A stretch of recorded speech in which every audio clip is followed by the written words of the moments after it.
Hello and welcome to my YouTube channel. स्वागत है आपका हमारे चैनल पे। और जब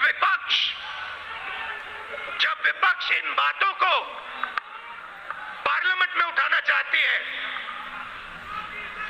तो नरेंद्र मोदी जी और उनकी सरकार विपक्ष को पार्लियामेंट में बोलने नहीं देती। जी हाँ, तो कांग्रेस का जो कि हल्ला बोल रैली था महंगाई के खिलाफ, जो कि दिल्ली में था, और उसी में यानी राहुल गांधी अपना स्पीच दे रहे थे और उसमें ये बोले कि जो बीजेपी हुकूमत है वो एक तरह से तानाशाह हो चुकी है और किसी भी मुद्दे पे यानी विपक्ष को बोलने नहीं देती है। चाहे किसानों का मुद्दा हो,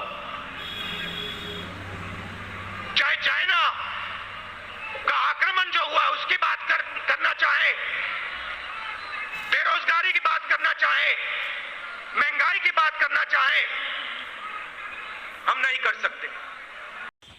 महंगाई की तो बात छोड़ो, जो डिफेंस का मामला है यानी चाइना जो कि हमेशा से ही इंडिया में घुसने का प्रयत्न करता रहता है और घुस भी रहा है, वो उसके सटे हुए राज्य यानी कि चाइना से जो लगते हैं इंडियन राज्य, उन लोगों का कहना है, वहाँ के रहने वाले लोगों का और जो भी मीडिया कर्मी है जो कि प्रत्यक्ष रूप से मतलब कि जो गोदी मीडिया से नहीं है, उनका भी कहना है या सैटेलाइट में भी ये आता रहता है कि जो चाइना है वो इंडिया में यानी कि गांव बसा रहा है, ये वो कर रहा है।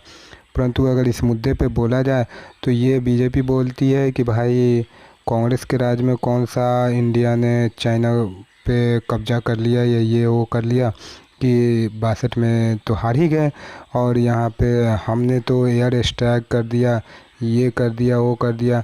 तुलना भी तो क्या कहते हैं पाकिस्तान से, जो कि एक खुद ही यानी कि नंगा पुंगा पाकिस्तान है और तुलना भी उसी से बीजेपी करती रहती है।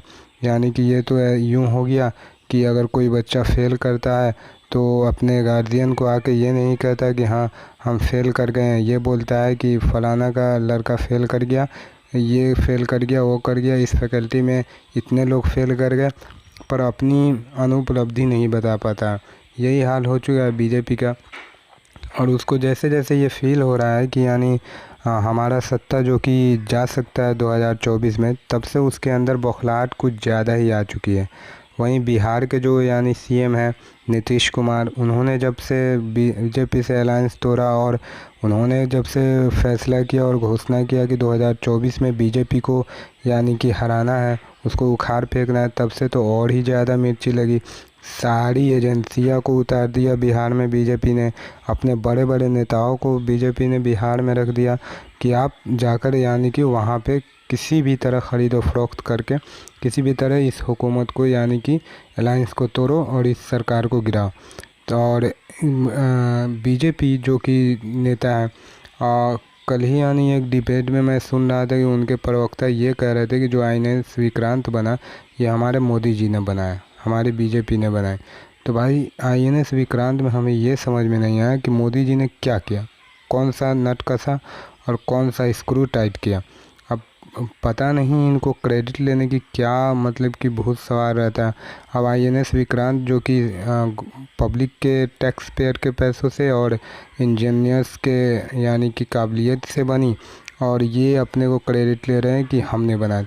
वो एक और इंसिडेंट आपको याद होगा कि जब चंद्रमा पे यानी कि जा रहा था चंद्रयान, तो वहाँ पे मीडिया ने पूरी दिन लगा दिया यानी मोदी को क्रेडिट देने में कि ये हुआ, इतना मीटर गया, इतना, और लास्ट में ये हुआ कि वो गायब ही हो गया, यानी कि सैटेलाइट से ही वो गुम हो गया। और मतलब कि तो अब जब गुम हो गया तब कहने लगे कि नहीं ये तो वैज्ञानिकों की गलती है, वैज्ञानिकों ने ये सारा कराया है।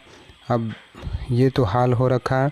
वैसे स्पीच जो था कांग्रेस के नेता राहुल गांधी का, उनका काफ़ी अच्छा फ्लो में था, जो कि यानी पब्लिक पे जो कि बिना देखे हुए स्पीच का इफ़ेक्ट कुछ ज़्यादा ही होता है, टेलीप्रॉम्प्टर वाले स्पीच से बेहतर ही होता है। ना कि टेलीप्रॉम्प्टर अगर नहीं खुला हुआ है तो आप आ बा बोलने लगे और पब्लिक के सामने लोल बन जाए। सबसे अगर मैं मानता हूँ कि अगर कोई पप्पू है तो वो मोदी ही है, क्योंकि मोदी मसला यहाँ ये देश का ये है कि जो विदेश में पढ़ा, जो इंग्लिश मीडियम में पढ़ा, जो ऑक्सफोर्ड में पढ़ा, वो पप्पू हो गया, और जो पॉलिटेक्निक इंटायर किया वो देश का राजा कहलाया और सबसे बड़ा ज्ञाता कहला रहा है। यही तो हमारे देश का हाल है। देखिए आगे होता क्या है। अपनी राय कमेंट बॉक्स में ज़रूर दें। लाइक और शेयर करना ना भूलें। सब्सक्राइब खास करके ताकि जो भी नई नोटिफिकेशन बेल आइकन को ऑन कर दें। नोटिफिकेशन बेल को ऑन कर देने से ये होगा कि जो भी नई वीडियो हम डालेंगे आपको पहले इसकी जानकारी मिल जाएगी। आपने अपना कीमती समय दिया, इसके लिए धन्यवाद, शुक्रिया।